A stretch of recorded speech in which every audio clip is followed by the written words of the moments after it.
আসসালামু আলাইকুম। আমি নাজরিন আক্তার বিথি। আমি পেশায় একজন সহকারী শিক্ষিকা। তো আজকে আপনাদের সবার সামনে আমি একটা বক্তব্য পেশ করার জন্য আসছি। এক কথায় বলতে গেলে প্রতিবাদ করার জন্য আসছি।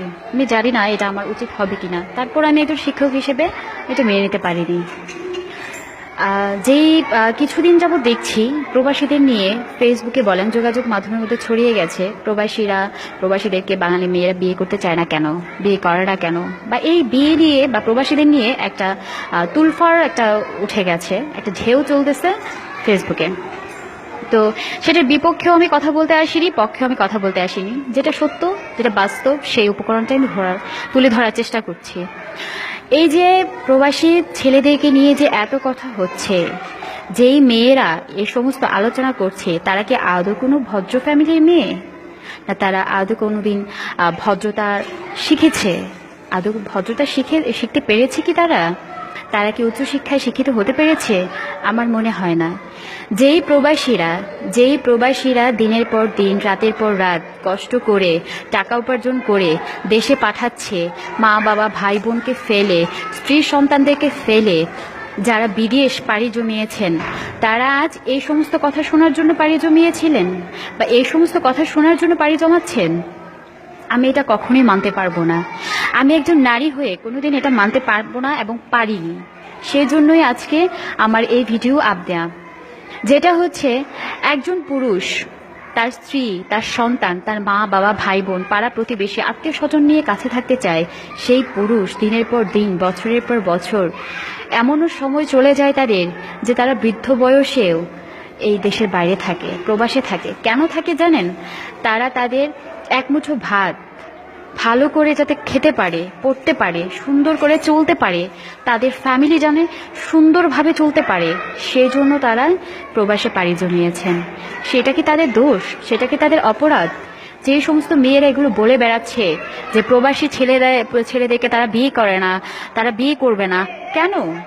কিছু কিছু ফকিন্নির বাচ্চারা আছে, এটা আমি বলতে বাধ্য হইলাম, কিছু কিছু ফকিন্নির বাচ্চারা আছে যারা কখনো খাবার দুমুঠো ভাত জোগাড় করতে পারতি না, জীবনে ভাত খাওয়ার মতো যোগ্যতাও তোদের ছিল না, কামাই রোজগার করার মতো কেউ ছিল না বা নাই। সেই ফকিন্নির বাচ্চাদেরকে কিন্তু আজকে তালেবর বানাই দিছে এই প্রবাসীরা। ঠিক আছে, এই প্রবাসীরা তালেবর বানাই দিছে। যেটা হয়েছে, আমার মনে হচ্ছিল এই কথাগুলো বলা অতীব জরুরি, সেজন্য আমি আজকে এই কথাগুলো বলছি। আমি জানি না এটা আমার ভালো কিনা মন্দ, তবে আমি প্রতিবাদী। আমি বিশ্বাস করি যে প্রতিবাদ করা আমার একান্তই কর্তব্য।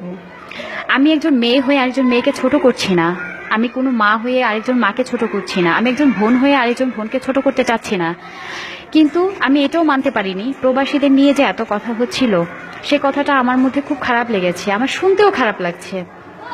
যেই প্রবাসীদের জন্য আজকে মেয়েরা পায়ের উপর পা তুলে খায়, এবং আজকে বিয়ে হলে কালকেই বলে আমাকে ফ্ল্যাট কিনে দাও, আমাকে বাড়ি করে দাও, আমাকে গাড়ি করে দাও, আমাকে মোবাইল দাও, আমাকে দামি ড্রেস দাও। আরে ব্র্যান্ডের দামি ড্রেস আর ভালো ভালো দামি হাই সোসাইটিতে চলা এবং দামি দামি সেট ইউজ করা, মোবাইল সেট ইউজ করতেছস, কার কারণে ইউজ করতেছস? এই প্রবাসীদের কারণে ইউজ করতেছস।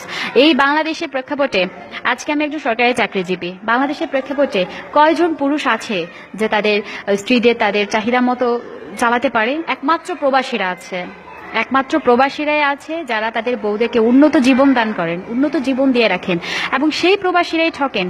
তাদের বউরাই স্বর্ণ অলংকার নিয়ে পালায় চলে যায়, এজনের হাত ধরে ওজনের হাত ধরে, ছেলে মেয়ে ফালাইয়া এইভাবে চলে যায়। আমি আসলে এটা মানতে পারিনি। কেন মানতে পারিনি জানেন?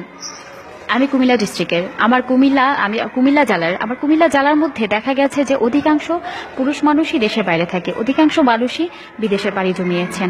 তাই বলে কি তারা বিদেশে পাড়ি জমিয়েছেন বলে কি তাদের অন্যায়, তাদের দোষ? আমি এটা মানতে পারলাম না।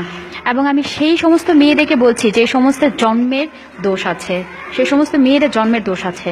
ঠিক আছে, এই যে 3-4টা মেয়ের জন্য হাজার হাজার মেয়েকে এত কথা শুনতে হচ্ছে, কেন? আমাদের কি দোষ? কিছু কিছু মেয়েরা খারাপ কাজ করে, বাকি দোষগুলো পড়ে আমাদের মতো সাধারণ মেয়েদের উপর। কেন পড়বে? একটা মেয়েকে বলা মানে আরেকটা মেয়ের উপর লাগা, একটা নারীকে বলা মানে আরেকটা নারীর কষ্ট লাগা, এটাই তো স্বাভাবিক, এটাই তো হওয়া উচিত। কিন্তু আজকে আমার খুব খারাপ লেগেছে এটা, যে প্রবাসীদেরকে নিয়ে যে কথা হচ্ছিল, যে প্রবাসীরা কখনো ভালো, বাংলাদেশের মেয়েরা প্রবাসীদের পছন্দ করে না, বাংলাদেশের মেয়েরা প্রবাসীদের বিয়ে করতে চায় না। কেন করবে না? আরে আজকে যদি একটা প্রপোজ আসে যে তুমি কি একটা ছেলেকে বিয়ে করবে, সে দেশের বাইরে থাকছে, সিটিজেনশিপ, ওমা সে তো দৌড়াই আসবে, হ্যাঁ আব্বু আমি বিয়ে করব। কেন না? কেন সে এই জন্য বিয়ে করতে চাচ্ছে যে সে তার সাথে দেশের বাইরে যেতে পারবে, ঘুরতে পারবে, আনন্দ করতে পারবে, ফুর্তি করতে পারবে, ভালোভাবে জীবনযাপন করতে পারবে। আমার চোখে দেখা বাস্তব যেই কথাগুলো আমি বলছি, এগুলো হয়তো অনেকের কাছে ভালো লাগবে না, কিন্তু আমার কিছু করার ছিল না, আমি এটা সহ্য করতে পারিনি। যে প্রবাসী ভাইরা রাতের পর রাত, দিনের পর দিন কষ্ট করছে, যে কষ্ট করে আপনাদের জন্য দেশে টাকা পয়সা উপার্জন করে পাঠাচ্ছেন, একবারও কি চিন্তা করেছেন কিভাবে পাঠাচ্ছেন, কিভাবে দিচ্ছেন? এটা চিন্তা কখনোই করেননি। ঈদ আসলে ঈদ শপিং করব, ব্যালেন্স দাও, টাকা দাও, আমি এভাবে করব, ওইভাবে করব, লাখ লাখ টাকা উড়াচ্ছেন। কার উড়াচ্ছেন? সে প্রবাসী ভাইদের। আরে ফকিন্নির মেয়েরা, ভাত খাওয়ার উপযুক্তও ছিলি না, ভাত খাবি যে সে প্লেটটাও তোদের ছিল না। কিছু কিছু ফ্যামিলি আছে যে ফ্যামিলির মেয়েরা মানে কি বলবো, যে আসলে এইখান থেকে ওইখানে যাবে, সে ভাড়াটা পর্যন্ত তাদের কাছে থাকে না। কিন্তু এই প্রবাসীদের মতো ভাইয়েরা, প্রবাসীদের মতো মানুষেরা তোদের মতো মেয়েদেরকে কিছু মানে জায়গায় উঠাইছে আর কি, সেজন্য আজকে এই কথাগুলো শুনতে হচ্ছে তাদের। তবে আমি এইটুকুই বলবো যে আসলে আমি কাউকে ছোট করে কথা বলছি না, হায় প্রতিপন্ন করে কথা বলছি না, কিন্তু আমার শুনতে খুবই খারাপ লেগেছে যে প্রবাসীদের নিয়ে এই সমস্ত কথা হচ্ছিল। আমি এটা আসলে মানতে পারিনি। আমি জানি না আজকে এই ভিডিও করার পর আপনাদের মনে কি আসবে।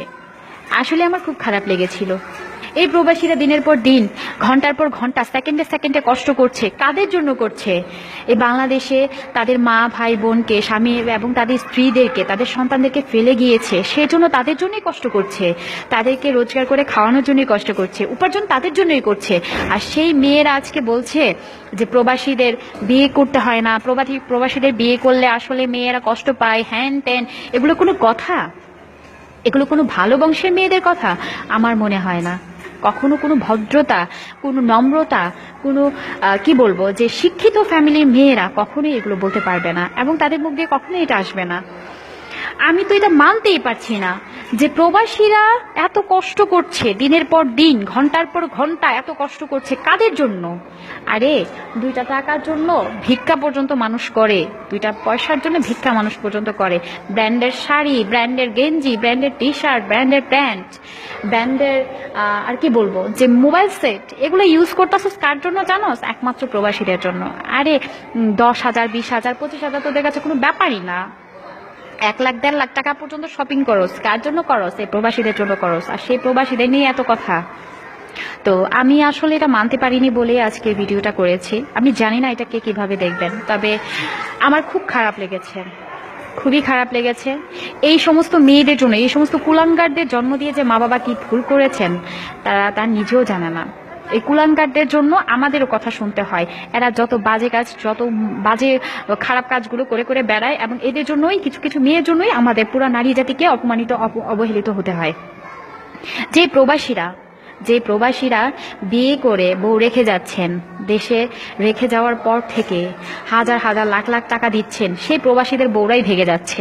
এই যে এত নিউজ দেখা যাচ্ছে, কিছুদিন পর পর দেখা যায় ফেসবুকেই একটা ঢেউ উঠে যায়, একটা ঝড় তুফানের মতো হয়, শুরু হয়ে যায় যে প্রবাসীর বউ আরেকজনের সাথে চলে গেছে, এইজন টাকা নিয়ে চলে গেছে, স্বর্ণ নিয়ে চলে গেছে, বাচ্চা কাচ্চা সন্তানাদি ফেলে চলে গেছেন।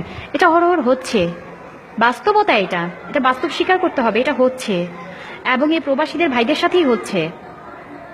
তোরা যে দিনের পর দিন এই প্রবাসীদের ঠকাচ্ছিস, প্রবাসীদের সাথে মেলামেশা করছিস, তাদের সংসার করছিস, তোদেরকে এক বিন্দু লজ্জা লাগে না?